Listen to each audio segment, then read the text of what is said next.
বিশ্ব ইজতেমায় আজ জুবায়েরপন্থীদের আখেরি মোনাজাত, জিকির আজকারে মুশকুল মুসল্লিরা। এই মাঠ বুঝিয়ে দেয়া হবে সাদপন্থীদের। ঠাকুরগাঁওয়ে সংঘর্ষের ঘটনায় গুলিতে নিহতদের বিরুদ্ধেই বিজিবির মামলা, আসামি করা হয়েছে ২২ জনকে। নিহতের স্বজনদের মামলা না নেয়ার অভিযোগ। বঙ্গোপসাগরের চ্যানেলে ডুবোচর থাকায় ঝুঁকি নিয়ে চলছে জাহাজ। দুর্ঘটনা এড়াতে বিকল্প রুট খুঁজছে বিআইডব্লিউটিএ। কাঁঠালবাড়ি শিমুলিয়া নৌ রুটে বাড়ছে স্পিডবোট দুর্ঘটনা। অদক্ষ চালক ও যাত্রীদের সচেতনতার অভাবই দায়ী বলছে পুলিশ। এবং সোনালী কাবিনের কবি আল মাহমুদ আর নেই, হাসপাতালে ভক্ত অনুরাগীদের ভিড়।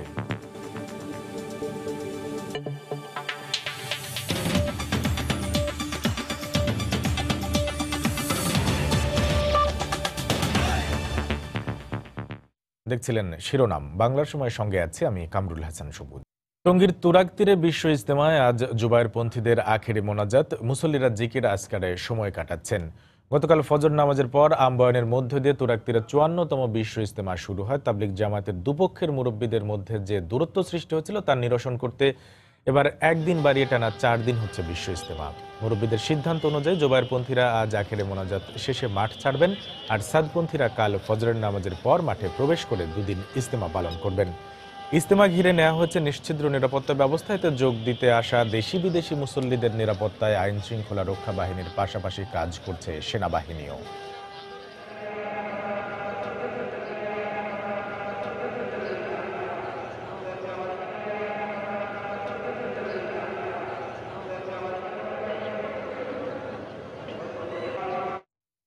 ইজতেমা ময়দানে আছেন রিপোর্টার খান মোহাম্মদ রুমেল এবং শাহরিয়ার জামান দ্বীপ। সেখানকার অবস্থা জানতে প্রথমেই যাচ্ছি রুমেলের কাছে। রুমেল। সবুজ, আজকে এখানে সকাল 7:30 থেকে হেদায়েতি বয়ানের মাধ্যমে আজকে দিনের কার্যক্রম শুরু হবে, আমরা তেমনটাই জানতে পেরেছি। এরপরে হচ্ছে সকাল 10:30টার দিকে আখেরি মোনাজাত পরিচালনার কথা রয়েছে। তো ফজরের নামাজ এখানে যথারীতি অনুষ্ঠিত হয়েছে। ইজতেমাতে যারা গতকাল থেকে অংশ নিচ্ছেন তারা ছাড়াও আমরা দেখেছিলাম যে আশপাশের বিভিন্ন জায়গা থেকে অনেক মুসল্লি এসেছিলেন এখানে ফজরের নামাজে অংশ নিতে। তো ফজরের নামাজ শেষে এই মুহূর্তে মুসল্লিরা বিশ্রামে আছেন এবং যে আনুষঙ্গিক কার্যক্রমগুলো রয়েছে সেগুলো তারা শেষ করছেন এবং 7:30 থেকে হেদায়েতি বয়ান শুরু হবে। তো আপনাকে জানাতে চাই সেটি হচ্ছে যে এবারের যে ইজতেমা সেটি কিন্তু 2 দিনে অনুষ্ঠিত হচ্ছে। অর্থাৎ আপনি জানেন যে এর আগে অন্যান্য বছর ইজতেমা 3 দিন ধরে হতো, তৃতীয় দিনের দিন আখেরি মোনাজাত পরিচালনা করা হতো। তো এবার দ্বিতীয় দিনের দিন অর্থাৎ গতকালকে থেকে আনুষ্ঠানিকভাবে বিশ্ব ইজতেমার প্রথম পর্ব শুরু হয়েছে এবং আজকে আখেরি মোনাজাতের মাধ্যমে শেষ হয়ে যাচ্ছে। তো এখানে যে হেদায়েতি বয়ান আপনাকে আমি বলেছিলাম যে সকাল 7:30 থেকে শুরু হবে। হেদায়েতি বয়ানে যে বিষয়গুলো বলা হয় সেটি হচ্ছে তাবলিগ জামাতের যে 6টি উসুল বা 6টি বিষয় তাদের রয়েছে সেই বিষয়ের উপরই হেদায়েতি বয়ানে বক্তব্য দেওয়া হয়। তো 6টি বিষয়ের মধ্যে প্রথমে রয়েছে ঈমান, তারপরে আছে আপনার আমল, তারপরে নামাজ রোজা হজ জাকাত এগুলা, তারপরে ইকরামুল মুসলিমিন, সহিনিয়ত, তাবলিগ মানে হচ্ছে দাওয়াত। সবশেষ তারা দাওয়াতের বিষয়গুলোতে তারা গুরুত্ব দেন। তো এই যে 6টি বিষয় রয়েছে 6টি বিষয়ের উপরই একে একে এখানে যিনি বয়ান করবেন তিনি মুসল্লিদের উদ্দেশ্যে বক্তব্য রাখবেন। এরপরে আখেরি মোনাজাত অনুষ্ঠিত হবে এবং সবশেষ যে দাওয়াতের কথা আপনি বললাম বা তাবলিগ, সেটি হচ্ছে যে এই যে মুসল্লিরা এখানে জড়ো হয়েছেন তারা হচ্ছে যে ইসলামের দাওয়াত মানুষকে দেওয়ার উদ্দেশ্যেই এখানে জড়ো হয়েছেন এবং কিভাবে মানুষকে ইসলামের আহ্বান করা যায় সেই বিষয়টিকেই তাবলিগ জামায়াতের তারা গুরুত্ব দিয়ে থাকেন। তো তাবলিগ জামায়াতের তারা যেটি বলছেন যে তাবলিগ একটি আরবি শব্দ, সেই তাবলিগ শব্দের অর্থই হচ্ছে দাওয়াত, আর ইজতেমা হচ্ছে সম্মিলিত হওয়া বা ইজতেমা শব্দের অর্থ হচ্ছে সম্মেলন। তো তারা বলছেন এখানে যেহেতু বাংলাদেশ ছাড়াও বিশ্বের বিভিন্ন জায়গা থেকে মুসল্লিরা এখানে এসে জড়ো হন, সে কারণে তারা এটিকে বিশ্ব ইজতেমা বলে অভিহিত করেন এবং বিশ্ব ইজতেমাতে সেই দাওয়াতের বিষয়গুলোকে এখানে গুরুত্ব দেওয়া হয়। তো এর আগে এখানে যারা বয়ান করেন তারা যে বিষয়গুলো বলেন সেটা হচ্ছে মানুষকে যেরকম ইসলামের দাওয়াত দিতে হবে সেটি যেরকম রয়েছে, তার আগে হচ্ছে নিজের জীবনে ইসলামের যে বিধিবিধানগুলো রয়েছে, ইসলামের যে আইন কানুনগুলো রয়েছে, ইসলাম যেভাবে জীবনযাপন করার কথা বলেছে সেই বিষয়গুলো আগে নিজের জীবনে আমল করতে হবে, নিজের জীবনে আগে প্রতিষ্ঠিত করতে হবে, তারপরে অন্যকে সেই দিকে আহ্বান করতে হবে। কারণ তারা যেটি বলছেন যে হযরত মুহাম্মদ সাল্লাল্লাহু আলাইহি সাল্লাম তিনি ছিলেন শেষ নবী ও রাসূল, তারপরে পৃথিবীতে আর কোনো নবী রাসূল আসবেন না, কিন্তু যতদিন পর্যন্ত পৃথিবী থাকবে ততদিন পর্যন্ত ইসলাম ধর্ম থাকবে এবং ইসলাম ধর্মের দিকে মানুষকে আহ্বান করতে হবে। তো যুগে যুগে বিভিন্ন সময় বিভিন্ন নবী রাসূল এসেছেন, তারা ইসলামের দিকে আহ্বান করেছেন। তো যেহেতু হযরত মুহাম্মদ সাল্লাল্লাহু আলাইহি ওয়াসাল্লাম ছিলেন হযরত মুহাম্মদ সাল্লাল্লাহু আলাইহি সাল্লাম যেহেতু ছিলেন শেষ নবী, সেই কারণেই আর যেহেতু নবী আসবেন না, তার যারা উম্মত রয়েছেন তাদের উপরেই দায়িত্ব রয়েছে যে ইসলামের মহিমা, ইসলামের বাণী বিভিন্ন জায়গায় প্রচার করার জন্য। সেটি হচ্ছে এই ইজতেমার মূল উদ্দেশ্য। তো আপনি জানেন যে ইজতেমাকে আমি যেটি বলেছি 10:30টার দিকে আখেরি মোনাজাত শুরু হওয়ার কথা রয়েছে। তো বরাবরের মতোই সব রকম প্রস্তুতি প্রশাসনের পক্ষ থেকে নেওয়া হয়েছে। তো আমরা যখন হিদায়াতি বয়ান 7:30টা থেকে শুরু হবে তখন আপনাকে নতুন তথ্য আসলে জানানোর চেষ্টা করব। তো এই মুহূর্তে আব্দুল্লাহপুর এলাকায় আছেন আমাদের সহকর্মী শাহরিয়ার জামান দীপ। সেখানকার খবর জানতে চলে যাচ্ছি দীপের কাছে। এই মুহূর্তে আমি রয়েছি রাজধানীর উত্তরার আব্দুল্লাহপুরে এবং সকাল থেকে আমরা এখানে রয়েছি এবং যেটি দেখতে পেয়েছি আমরা ইতিমধ্যেই যে রাত 4টা থেকে ইজতেমা মাঠে প্রবেশ করার যে মূল পথগুলি রয়েছে সেগুলি বন্ধ করে দেওয়া হয়েছে, অর্থাৎ কোনো ধরনের যানবাহন সেটি মূল ইজতেমার যে গেটগুলো রয়েছে সেগুলো দিয়ে প্রবেশ করতে পারছে না, শুধু সাধারণ মানুষ পায়ে হেঁটে সেখানে প্রবেশ করছে। এবং একটু জানিয়ে রাখতে চাই যে অন্যান্য বাড়ির থেকে আবার একটি বিপরীত চিত্র আমরা দেখতে পেয়েছি, অর্থাৎ ইজতেমার আখিরি মোনাজাত যতটুকু আমরা জানতে পেরেছি যে সকাল 10টার দিকে শুরু হবে। তার আগে যদি একটু আমি আপনাদেরকে দেখাতে চাই, একটু দেখতে পাবেন আপনারা যে ইজতেমা মাঠে আসা অনেক মুসল্লি কিন্তু মাঠ ছেড়ে চলে যাচ্ছে। যে সেই বিষয়ে কিন্তু আমরা তাদের কাছে জানতে চেয়েছিলাম, তারা আমাদেরকে যেটি বলেছে যে দূরত্ব বেশি হওয়ার কারণে এবং যানবাহন সংকটের কারণে কিন্তু তারা এই চলে যাওয়ার বিষয় নিয়েছে। আমি যদি একটু দেখাতে চাই, আপনারা দেখতে পাচ্ছেন যে অনেক মুসল্লি সকাল থেকে কিন্তু আমরা দেখতে পেয়েছি যে তারা কিন্তু এই ইজতেমা ময়দান ছেড়ে চলে যাচ্ছেন এবং তারা কিন্তু বিভিন্ন যে ইজতেমা ময়দানে বের হওয়ার সড়কগুলো রয়েছে সবগুলো সড়কেই একই অবস্থা বিরাজ করছে বলে কিন্তু আমরা জানতে পেরেছি। এছাড়া একটু জানিয়ে রাখতে চাই যে সার্বিকভাবে এখানকার নিরাপত্তা ব্যবস্থার কথা যদি আমি একটু বলতে চাই আপনাদেরকে, আমরা দেখতে পেয়েছি প্রত্যেকটি প্রবেশ গেটে কিন্তু পুলিশের অতিরিক্ত সদস্য মোতায়েন করা হয়েছে, তাদের কন্ট্রোল রুম রয়েছে প্রত্যেকটি গেটে এবং আমরা দেখতে পেয়েছি যে যাকেই সন্দেহ হচ্ছে তাকে কিন্তু নিরাপত্তা চেকপোস্টের মাধ্যমে কিন্তু ভিতরে প্রবেশ করানো হচ্ছে। তো একটি বিষয় জানিয়ে রাখতে চাই যে এখানকার যারা সাধারণ নাগরিক আছে তারাও কিন্তু বলছে বিষয়টি যে এইভাবে মুসল্লিরা যারা এসেছে তারা আখেরি মোনাজাতের আগে চলে যাওয়ার বিষয়টি কিন্তু তারাও কিছুটা মতবিরোধ প্রকাশ করেছেন। আমরা বারবার তাদেরকে জিজ্ঞেস করার চেষ্টা করেছিলাম, তারা যেটি আমাদেরকে বলেছেন যে আখেরি মোনাজাতের পর যানবাহন সংকট এবং অনেকে দূর দূরান্ত থেকে চলে আসার ইজতেমায় অংশগ্রহণ করার কারণে কিন্তু তারা আগে আগে চলে যেতে চাচ্ছেন। তো এই বিষয়টি আমরা কিন্তু দেখতে পেয়েছি যে ফজরের নামাজ শেষ হওয়ার পরপরই কিন্তু মুসল্লিরা চলে যেতে শুরু করেছেন।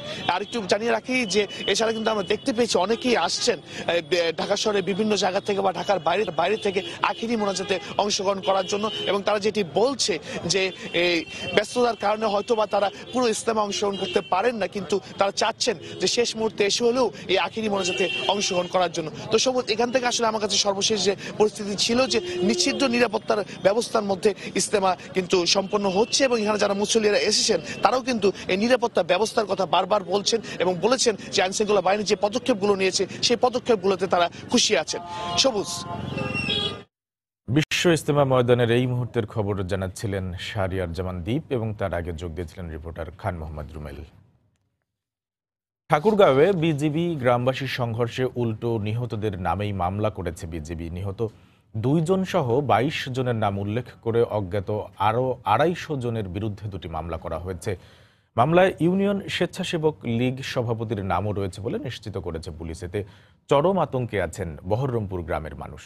এদিকে এলাকাবাসীর অভিযোগ, নিহতের স্বজনদের মামলা নেয়নি থানা, তবে এ অভিযোগ অস্বীকার করেছে পুলিশ।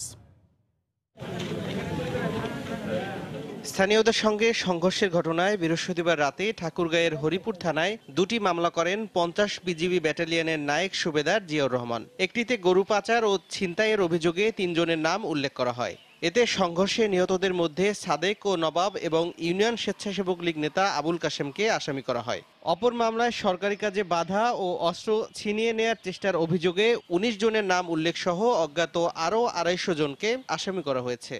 একটা হচ্ছে স্পেশাল পাওয়ার একটা, আর একটা হচ্ছে সরকারি কাজে বাধা দান, এই সংক্রান্তে আর 2টা মামলা। এই মামলায় 3 জনের নামে মামলা। যে 2-3 জন মারা গেছে তার মধ্যে 2 জনের কথা এজাহারে বলা, আর একজন নবাব, একজন সাদেক, এদের কথা এনে লাগে। আর সরকারি কাজে বাধা দানে 19 জন এজাহার নামে সহ অজ্ঞাত 2-250 জন। এদিকে এলাকাবাসীর অভিযোগ, নিহতদের পরিবারের পক্ষ থেকে মামলা করতে গেলেও তা এজাহারভুক্ত করতে গড়িমসি করছে পুলিশ, যদিও তা অস্বীকার করেন থানার ওসি। তো মামলা আমরা করবো কি তার আগে বিজিবি যায় আর থানা কেস করার আমরা কোনো বুদ্ধি পাইনি। রাত 9টা পর্যন্ত আমরা ছিলাম ওখানে, তারপর দেখলাম যে বিজিবি ওখান থেকে হটে না, আমরা ওখান থেকে আর ঢুকতে পারলাম না। নিহতের পরিবারের স্বজনদের থেকে বলা হচ্ছে যে গতকালকে নাকি ওনারা আসছিল, আসার পরে মামলা করার জন্য, সেই মামলা নাকি নেওয়া হয়নি। না না না না, কে আসছিলেন? আমার কাছে তো কেউ আসেনি ভাই, মামলার দরজা তো খোলা সবার। সংঘর্ষ ও মামলার পর জেলার বহরমপুর জুড়ে আতঙ্ক বিরাজ করছে। গ্রেপ্তার এড়াতে অনেকেই এলাকা ছাড়ছেন। গরিব মানুষ, আমরা খেটে না খেলে আমরা পেটে ভাতে চলতে পারবো না। তো স্বামীর আঘাত আমাদেরকে মাঠে ঘাটে হাটে বাজারে যেতেই হবে, তাদের তো আমরা নিরাপত্তা পাই না।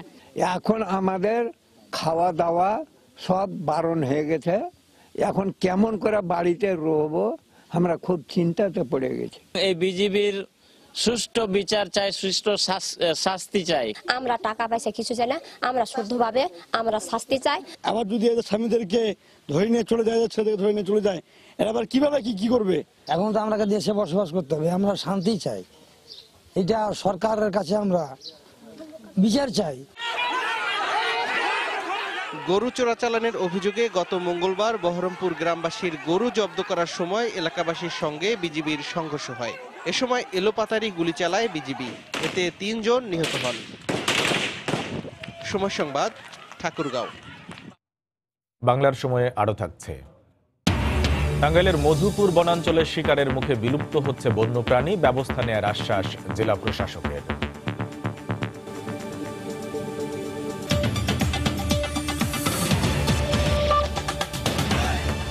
জার্মানির মিউনিখে অনুষ্ঠিত নিরাপত্তা সম্মেলনে যোগ দিয়েছেন প্রধানমন্ত্রী শেখ হাসিনা। স্থানীয় সময় দুপুর 2টায় তিনি বৈশ্বিক নিরাপত্তা বিষয়ক এই সম্মেলনে যোগ দেন। 55তম এই সম্মেলনে 35টি দেশের রাষ্ট্রপ্রধান সহ 50টি দেশের পররাষ্ট্রমন্ত্রী ও উচ্চ পর্যায়ের নেতারা অংশ নেন। এতে বিশ্ব রাজনীতি, সমসাময়িক সমস্যা ও আগামীর নিরাপত্তা নিয়ে আলোচনা হয়। সম্মেলনের মাঝে প্রধানমন্ত্রী শেখ হাসিনার সঙ্গে সাক্ষাৎ করেন আন্তর্জাতিক অপরাধ আদালতের প্রসিকিউটর ফাতহ বেন সুদান। এ সময় প্রধানমন্ত্রী 71-এ 25শে মার্চের গণহত্যার বিষয়টি তুলে ধরেন। আইসিসির প্রসিকিউটর জানান, মিয়ানমারের রোহিঙ্গা জনগোষ্ঠীর ওপর সংগঠিত অপরাধের তদন্তে তথ্য প্রমাণ সংগ্রহে একটি প্রতিনিধি দল আগামী মার্চ মাসে বাংলাদেশ সফর করবে। এর আগে 2017 সালের নোবেলজয়ী সংগঠন ICAN এর নির্বাহী পরিচালক বিয়াত্রিস ফিন প্রধানমন্ত্রীর সঙ্গে সৌজন্য সাক্ষাৎ করেন। সাক্ষাতে তিনি আশা প্রকাশ করেন, দক্ষিণ এশিয়ায় পরমাণু নিরস্ত্রীকরণে বাংলাদেশ অগ্রণী ভূমিকা রাখবে।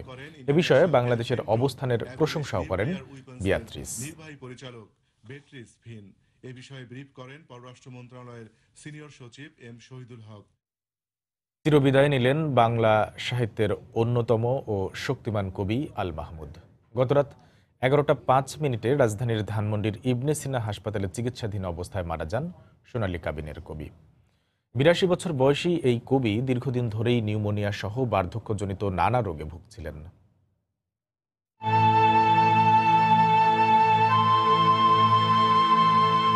চিরদিনের জন্য থেমে গেলেন সোনালী কাবিনের স্রষ্টা কবি আল মাহমুদ। সাহিত্য সাধনায় নিজেকে নিবেদিত করেন 50-এর দশকে। শুরুটা সংবাদপত্রে লেখালেখির মাধ্যমে, এরপর অর্ধ শতাব্দীর বেশি সময় ধরে বহুমাত্রিক সৃজনশীলতাই আধুনিক বাংলা সাহিত্যকে ঋদ্ধ করেছেন দুহাত ভরে।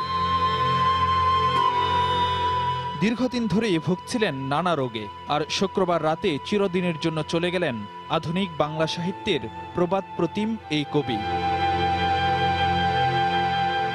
নিউমোনিয়া সহ শারীরিক নানা জটিলতার কারণে গত 9 ফেব্রুয়ারি থেকে রাজধানীর একটি হাসপাতালে চিকিৎসাধীন ছিলেন তিনি।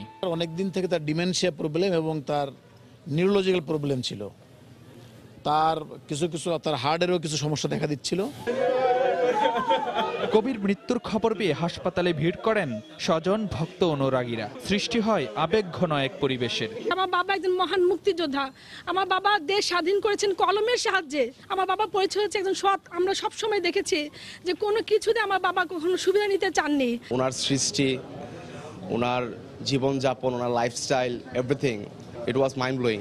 আমরা সকাল 11টার সময় শহীদ মিনারে যাব, ওনার লাশ থাকবে, হ্যাঁ, আর জোহরের নামাজের পরে আধা ঘন্টা থেকে 1 ঘন্টার মধ্যে ওনার জানাজা হবে জাতীয় ঈদগাহ। গল্প, কবিতা, উপন্যাস, প্রবন্ধ কিংবা শিশুতোষ রচনা, সাহিত্যের সব শাখাতেই সমান বিচরণ ছিল কিংবদন্তি আল মাহমুদের। লেখালেখিতে উপজীব্য করেন চিরায়ত বাংলার জনজীবন, গ্রামীণ আবহ, লুকায়ত জীবন, আর সাম্যবাদকে। আর তাই নিজের সৃষ্টিশীলতার কারণেই বাংলার সাহিত্য আকাশে উজ্জ্বল হয়ে থাকবেন আল মাহমুদ, এমনটাই মনে করেন সবাই। তিনি কত বড় কবি ছিলেন, কত বড় মানুষ ছিলেন। বাংলা ভাষা, সাহিত্য এবং সমগ্র বাংলাদেশ তার কাছে ঋণী। ওনার মাপের কবির জন্য আমাদের আসলে বাংলাদেশের মানুষকে অনেক দিন অপেক্ষা করতে হবে। পশ্চিমবঙ্গ এবং এই বাংলার মানুষ নানা সংকটে নানা সময়ে বারবার মনে রাখবে। 1936 সালে ব্রাহ্মণবাড়িয়ায় জন্ম নেয়া এই কবি দীর্ঘদিন যুক্ত ছিলেন সাংবাদিকতার সঙ্গেও। সাহিত্যে অবদানের জন্য পেয়েছেন 21 পদক, বাংলা একাডেমি পুরস্কার সহ নানা সম্মাননা। ফারুক ভূঁইয়া, রবিন, সময় সংবাদ, ঢাকা। আধুনিক দৃষ্টিভঙ্গিতে বাংলা কবিতাকে আল মাহমুদ দিয়েছিলেন নতুন কাঠামো। কবিতায় গদ্যশৈলী ব্যবহারেও রেখেছেন উল্লেখযোগ্য ভূমিকা। শুধু সাহিত্যিক নন, তিনি ছিলেন দাপুটে সাংবাদিকও। তার পদচারণা ছিল উপন্যাস, প্রবন্ধ, ছোট গল্পেও। সাহিত্য বা সুসাহিত্য এসব পড়তামই, কিন্তু আমি কুসাহিত্যও পড়তাম। কবি আল মাহমুদ সোনালী কাবিন দিয়ে কাব্য জগতে যার দৃপ্ত আত্মপ্রকাশ। এরপর গেল অর্ধ শতাব্দী ধরে সব্যসাচীর মতো চলছে তার লেখনী। কখনো কখনো কাঁঠাল চাপার গন্ধে বিভোর, কখনো আবার ফুলের গন্ধে ঘুম না আসার মাদকতায় পেয়ে বসা কবি মুগ্ধ করে রাখেন তার পাঠককে দশকের পর দশক। নারকেলের লম্বা মাথায় ঠান্ডা গোলগাল চাঁদের বর্ণনা দিয়ে পাঠকের হৃদয়ে দোলা দিয়েছেন তিনি। বাংলার সমকালীন সাহিত্যের অন্যতম এই দিকপাল নতুন চেতনায় আধুনিক দৃষ্টিভঙ্গিতে বাংলা কবিতাকে নতুন কাঠামো দিয়েছে। কবিতায় গদ্যশৈলী প্রতিষ্ঠার ক্ষেত্রে বুদ্ধদেব বসু, জীবনানন্দ দাশের পাশাপাশি শক্তিশালী এক নাম আল মাহমুদ। লাঙল, জোয়াল, কাস্তে। মুক্তিযুদ্ধ পূর্ব ও পরবর্তী সময়ে সাহিত্যের ক্ষেত্রে শুধু নয়, ছিলেন দাপুটে সাংবাদিকও। সংবাদপত্রের লেখালেখির সূত্র ধরে 1954 সালে ঢাকায় আসেন তিনি। এরপর কেবলই সাহিত্যের নানা মাধ্যমে পথ চলেছেন দীপ্তভাবে। চলে গেলেন তিনি, তবে তার সৃষ্টি সম্ভার আরো অনেক কাল পাঠককে আন্দোলিত করবে। আমার দৃষ্টিভঙ্গিটা একটু অন্যরকম ছিল। তরিকুল ইসলাম, সৌরভ, সময় সংবাদ, ঢাকা। নির্বাচনী ট্রাইব্যুনালে বিএনপি প্রার্থীদের মামলাকে ষড়যন্ত্র বলে আখ্যা দিয়েছেন আইনমন্ত্রী অ্যাডভোকেট আনিসুল হক। গতকাল বিকেলে আখাউড়ার মুগড়া এলাকায় এক মত বিনিময় সভায় তিনি একথা বলেন। আদালতের মাধ্যমে বিএনপি প্রার্থীদের মোকাবেলা করা হবে বলেও উল্লেখ করেন মন্ত্রী। এই মামলাও একটা ষড়যন্ত্র।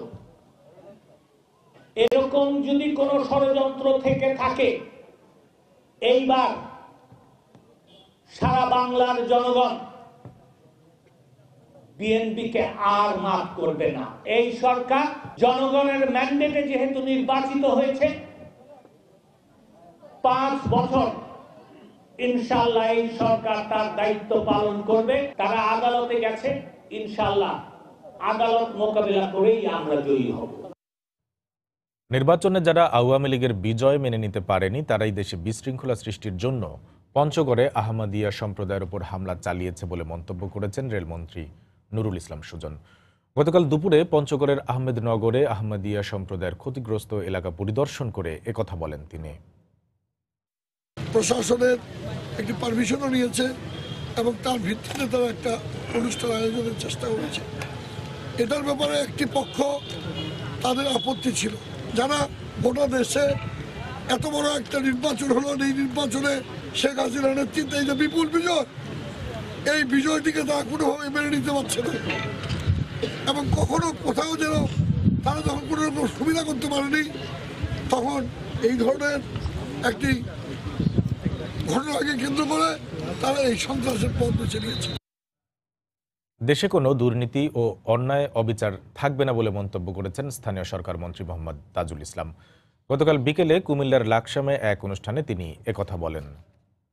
এই বাংলাদেশে দুর্নীতি থাকবে না, অন্যায় অবিচার থাকবে না এবং দারিদ্রতা থাকবে না। সমাজ অপরাধ মুক্ত হতে হবে।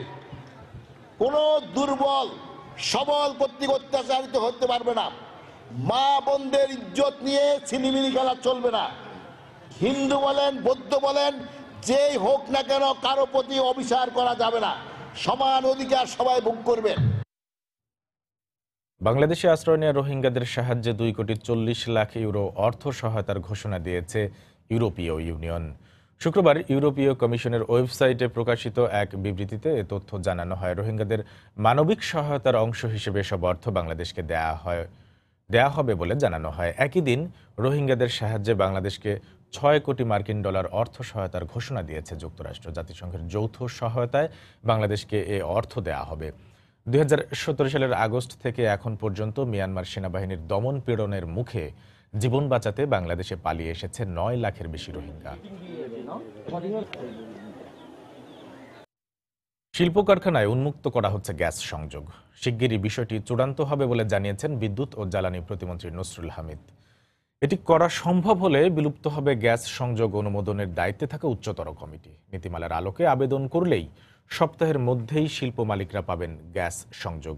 সরকারের এই উদ্যোগকে স্বাগত জানিয়ে ব্যবসায়ী নেতারা বলছেন, এই সিদ্ধান্ত বাস্তবায়িত হলে বাড়তি গতি পাবে শিল্প খাত। দেবাশিস রায়ের রিপোর্ট।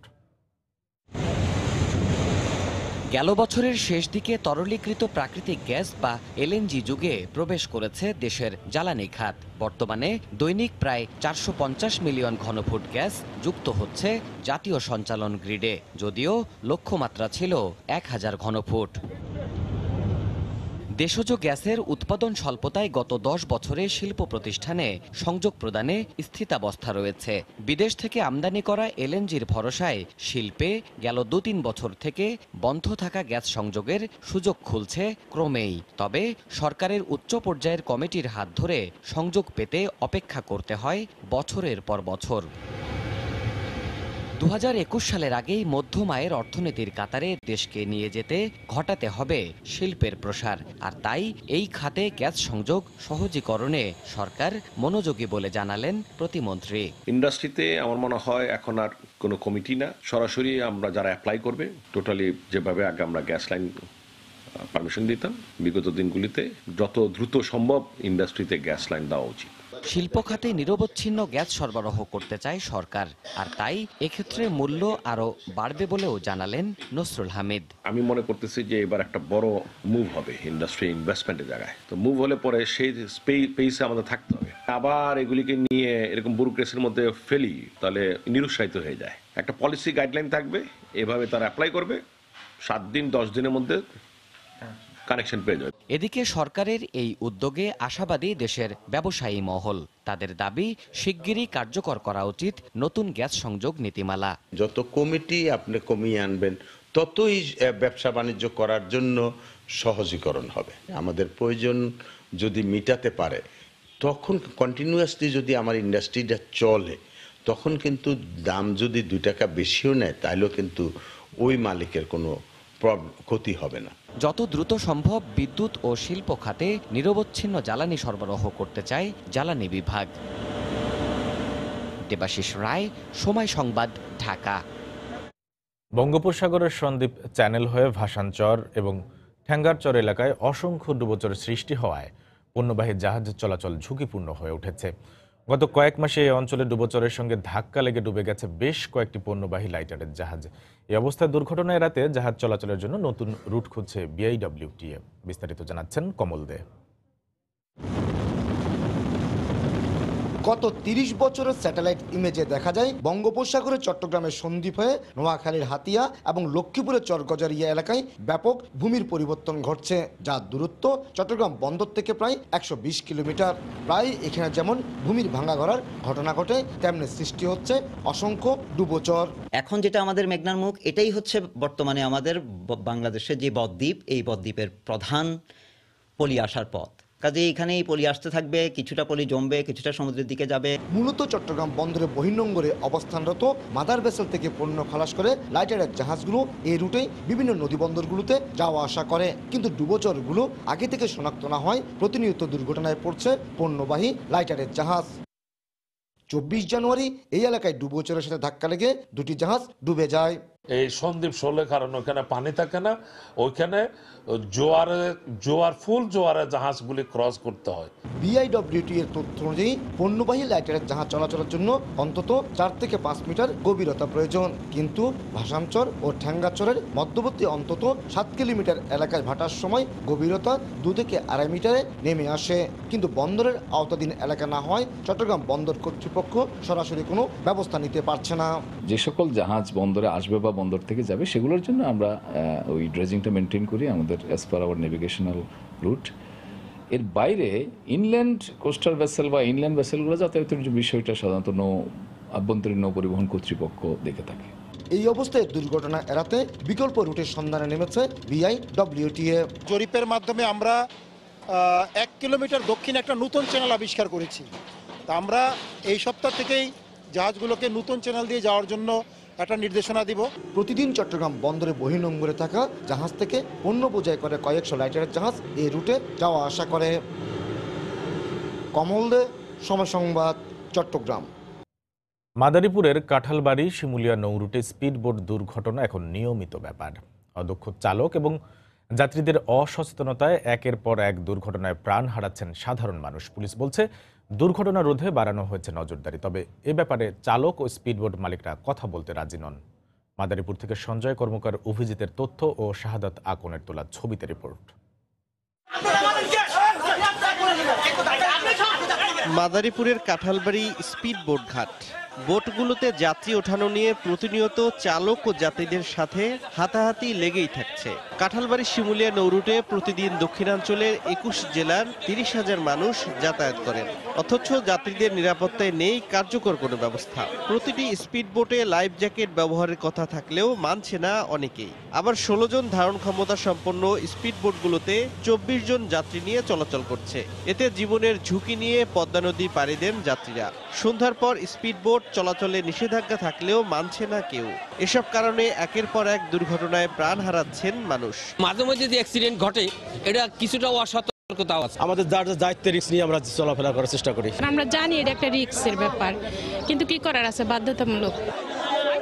পুলিশ বলছে স্পিডবোট দুর্ঘটনা কমাতে বাড়ানো হয়েছে নজরদারি। সার্বক্ষণিক নিরাপত্তা প্রদান করা হয়। প্রত্যেক যাত্রীর জন্য লাইফ জ্যাকেটের ব্যবস্থা আছে।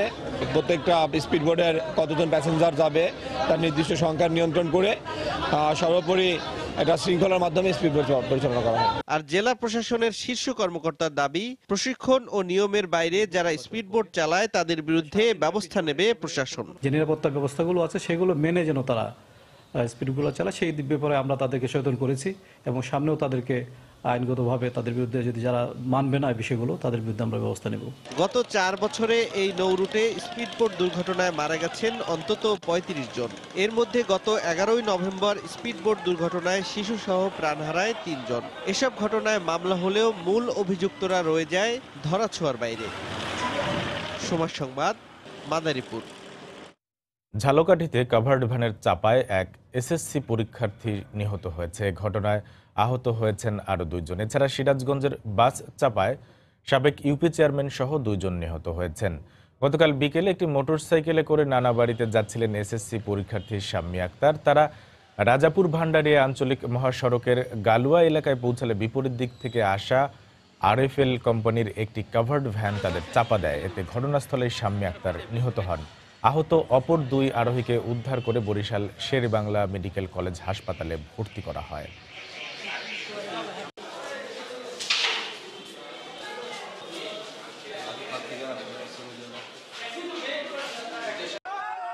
এদিকে সিরাজগঞ্জের বহুতি এলাকা থেকে কাজ শেষে বাড়ি ফিরছিলেন কালিয়া হরিপুর ইউনিয়নের সাবেক চেয়ারম্যান মিজানুর রহমান ও দুলাল হোসেন। সদর উপজেলার চণ্ডীদাস এলাকায় পৌঁছালে একটি যাত্রীবাহী বাস তাদের চাপা দেয়। এতে ঘটনাস্থলেই 2 জন নিহত হন। পটুয়াখালীতে স্ত্রীকে কুপিয়ে হত্যার অভিযোগ উঠেছে স্বামীর বিরুদ্ধে। ঘটনার পর থেকে পলাতক রয়েছে অভিযুক্ত আলামিন। পুলিশ জানায় 3 দিন আগে ঢাকা থেকে গলাচিপায় আসেন দিনমজুর আলামিন ও তার স্ত্রী শিল্পী। থাকার কোনো জায়গা না পেয়ে পৌরসভার নির্মাণাধীন একটি ভবনের দোতলায় ছিলেন তারা। বৃহস্পতিবার রাতে পারিবারিক কলহের জেরে শিল্পীকে হত্যা করে পালিয়ে যায় আলামিন। তাকে গ্রেফতারে অভিযান চলছে বলে জানিয়েছে পুলিশ।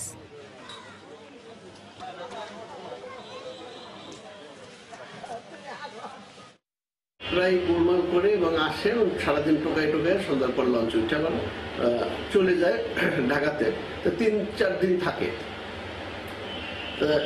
ওই আলামিনদের খোঁজাখুঁজি করলাম এবং আলামিনদের গতকাল রাত্রে দেখা গেছে ওই মেয়েটা সহ, কিন্তু আজকে সকালে কেউ দেখতে পাচ্ছে না। ঝিনাইদহে মাদকদ্রব্য সহ 2 জনকে আটক করেছে র্যাব। গতকাল বিকেলে শহরের বাইপাস এলাকা থেকে তাদের আটক করা হয়। র্যাব জানায় মাদক পাচার হচ্ছে এমন খবরে বাইপাস এলাকার চেকপোস্ট বসানো হয়। এ সময় ছোট কামারকুণ্ডু এলাকা থেকে কোটচাঁদপুরগামী কলা বোঝাই একটি পিকআপ ভ্যানে তল্লাশি চালানো হয়। উদ্ধার করা হয় বস্তাবন্দি 561 বোতল ফেন্সিডিল। ঘটনাস্থল থেকে পিকআপ ভ্যান চালক আলামিন ও তার সহকারীকে আটক করা হয়।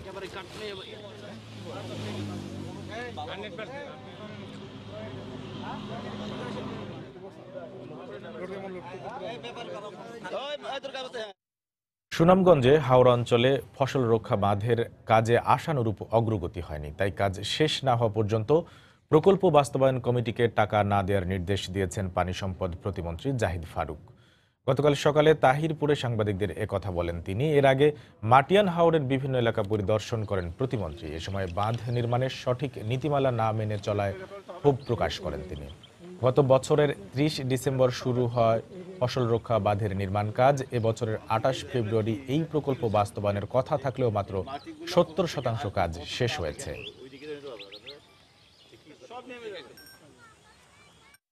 কাজটা যেভাবে আশা করেছিলাম সেরকম কাজটা হয়নি। এটার জন্য আমাদের যারা এখানকার যে দায়িত্ব যে সমস্ত ইঞ্জিনিয়াররা যারা আছে তাদেরকে আমি আরো সচেতন হতে বলেছি। যেভাবে কাজ হয়েছে এই কাজের উপরে কোনো আমরা পিআইসিকে কোনো আমরা টাকা দেব না। প্রতিবন্ধীদের সমাজের মূল ধারায় সম্পৃক্ত করতে সরকার বিভিন্ন পদক্ষেপ নিয়েছে বলে জানিয়েছেন সমাজ কল্যাণমন্ত্রী মোহাম্মদ নুরুজ্জামান আহমেদ। গতকাল দুপুরে সুনামগঞ্জের হাছননগরে সরকারি শিশু পরিবার স্কুল পরিদর্শন শেষে সাংবাদিকদের তিনি একথা বলেন। বিগত সরকার প্রতিবন্ধীদের জন্য কোনো কিছু করেনি। মাননীয় প্রধানমন্ত্রী প্রতিবন্ধীদের জন্য যে জনকল্যাণমুখী কর্মসূচিগুলি বাস্তবায়ন করে চলছে এবং আগামী দিনে প্রতিবন্ধীরা যাতে আমাদের সমাজের মূল ধারায় সম্পৃক্ত হতে পারে সেজন্য মাননীয় প্রধানমন্ত্রী অঙ্গীকারবদ্ধ। এজন্য আমরা তার নির্দেশ অনুযায়ী কাজ করে যাচ্ছি। টাঙ্গাইলের মধুপুর বনাঞ্চলে নির্বিচারে গাছ কেটে বিদেশি গাছ লাগানোর কারণে তীব্র খাদ্য সংকটে পড়েছে বন্যপ্রাণীরা। আবার খাবার সংগ্রহে বন থেকে বেরিয়ে লোকালয়ে গেলে সড়ক দুর্ঘটনায় মারা যাচ্ছে। এতে বনাঞ্চলে বন্যপ্রাণী দিন দিন বিলুপ্ত হয়ে যাচ্ছে। এ ব্যাপারে বন কর্মকর্তা কিছু না বললেও জেলা প্রশাসক প্রয়োজনীয় ব্যবস্থা নেওয়ার আশ্বাস দিয়েছেন। টাঙ্গাইল থেকে কাদির তালুকদারের তথ্য ও রাশেদ খানের ছবি নিয়ে রিপোর্ট। দেশের তৃতীয় বৃহত্তম বনাঞ্চল মধুপুর। এই বনাঞ্চলের একসময় বন্যপ্রাণীর অভয়ারণ্য ছিল। একসময় এই বনেই বাঘ, সিংহ, বন্য হাতি সহ নানা প্রজাতির প্রাণী থাকলেও এখন আর দেখা মেলে না।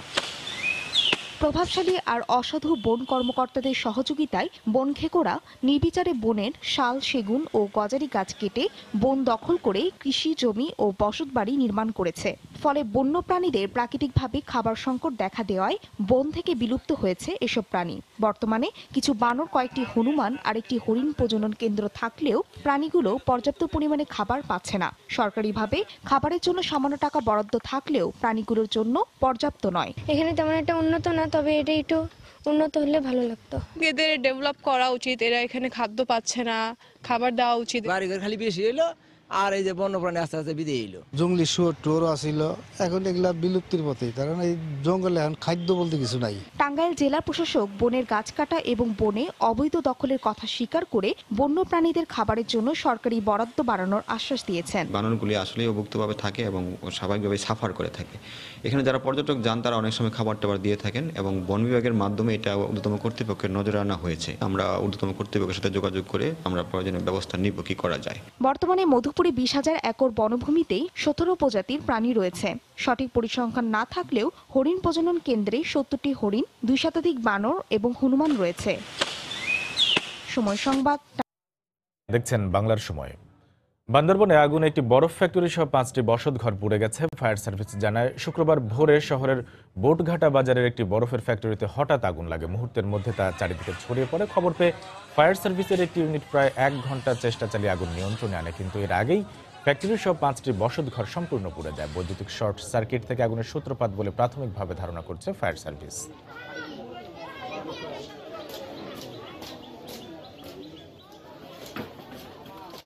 আন্তর্জাতিক মাতৃভাষা দিবস সামনে রেখে বঙ্গবন্ধু শেখ মুজিবুর রহমান ও নেতাজি সুভাষ চন্দ্র বোসকে শ্রদ্ধা ও স্মরণে ৭ম ইন্দো বাংলা সাইকেল র্যালি বাংলাদেশে প্রবেশ করেছে। গতকাল বিকেলে সাতক্ষীরার ভোমরা ইমিগ্রেশন পয়েন্ট দিয়ে পশ্চিমবঙ্গ থেকে ২১ সদস্য বিশিষ্ট সাইকেল র্যালিটি বাংলাদেশে প্রবেশ করে। এ সময় রোটারি ক্লাব তাদের শুভেচ্ছা জানায়। সাতক্ষীরায় রাতে থেকে আজ সকালে খুলনা হয়ে গোপালগঞ্জের টুঙ্গিপাড়ায় জাতির জনক বঙ্গবন্ধু শেখ মুজিবুর রহমানের সমাধিতে যাবে দলটি।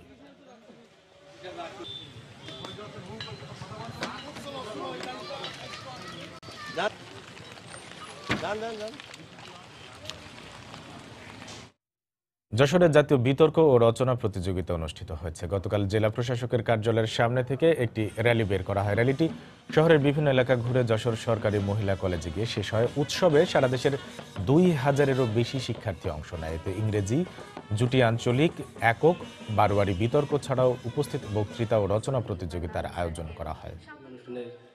সভাপতি কৃতজ্ঞতা প্রকাশ করছি। হাজারো বাতিঘর যারা ভাষা শহীদদের প্রতি বিনম্র শ্রদ্ধা জ্ঞাপন করে দেখতে পারবেন। বাংলার সময়ের শীর্ষ সংবাদ জানিয়ে দিচ্ছি আরেকবার। বিশ্ব ইজতেমায় আজ জুবায়েরপন্থীদের আখেরি মোনাজাত, জিকির আজকারে মশগুল মুসল্লিরা। রাতেই মাঠ বুঝিয়ে দেওয়া হবে সাদপন্থীদের। ঠাকুরগাঁওয়ে সংঘর্ষের ঘটনায় গুলিতে নিহতদের বিরুদ্ধেই বিজিবির মামলা, আসামি করা হয়েছে ২২ জনকে। নিহতের স্বজনদের মামলা না নেয়ার অভিযোগ।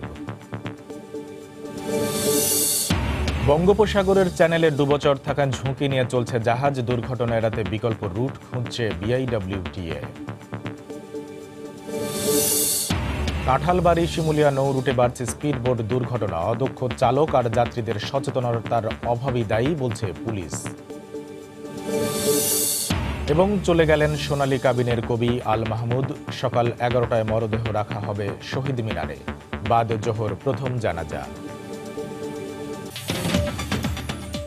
এই ছিল বাংলার সময়। যে কোনো খবর পেতে ভিজিট করুন সময়নিউজ.tv। আপনার মোবাইলে সময় সংবাদ দেখতে ও সকল খবর পেতে ডাউনলোড করুন সময় অ্যাপ। সঙ্গে থাকুন সময়ের।